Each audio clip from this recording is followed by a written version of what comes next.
ఈ పరిశుద్ధ గ్రంథాన్ని ఎవరు రాయించారు అని మనం పరిశోధనలు చేస్తే బైబిల్లో ఉన్న కొన్ని వచనాల ఆధారంగా దేవుడే పరిశుద్ధాత్మ ద్వారాగా ఈ మాటల్ని మనకి అందజేశారని మనం అర్థం చేసుకోవచ్చు.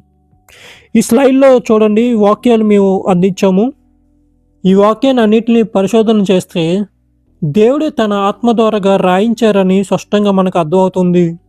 అన్యజనుల దేవుళ్ళలాగా ఊహించి రాసింది కాదు, ఇది పరిశుద్ధాత్మ ప్రేరేపణ ద్వారాగా రాయబడిందని మనకి స్పష్టంగా అర్థమవుతుంది.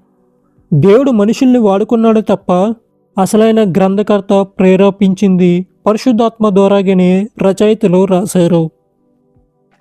ఈ రోజుల్లో మనకి టెక్నాలజీ అందుబాటులో ఉన్నట్లాగా మన పితరులకి ఆ విధంగా టెక్నాలజీ అనేది అందుబాటులో లేదు.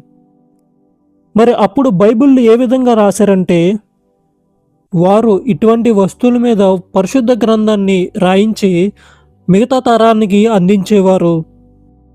పాపిరోస్ అనే చెట్టు ఉండేది.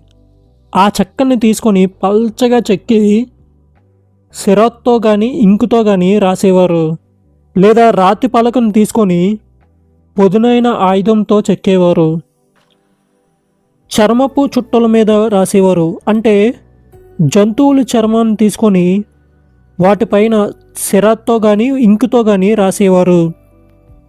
ఈ చర్మపు చుట్టలను తీసుకొని ఒక బైండింగ్గా కుట్టేవారు. దాన్నే కోడెక్స్ అంటాము. మట్టి అచ్చులు అంటే ఒక మట్టిని తీసుకొని దాంట్లో అక్షరాలు రాసేవారు. అది ఎండబెట్టిన తర్వాత ఆ అక్షరాలు అనేవి అలాగే ఉండిపోయేవి. ఇటువంటి పద్ధతులు ఉపయోగించి ఆ కాలంలో రాసేవారు బైబిల్ని.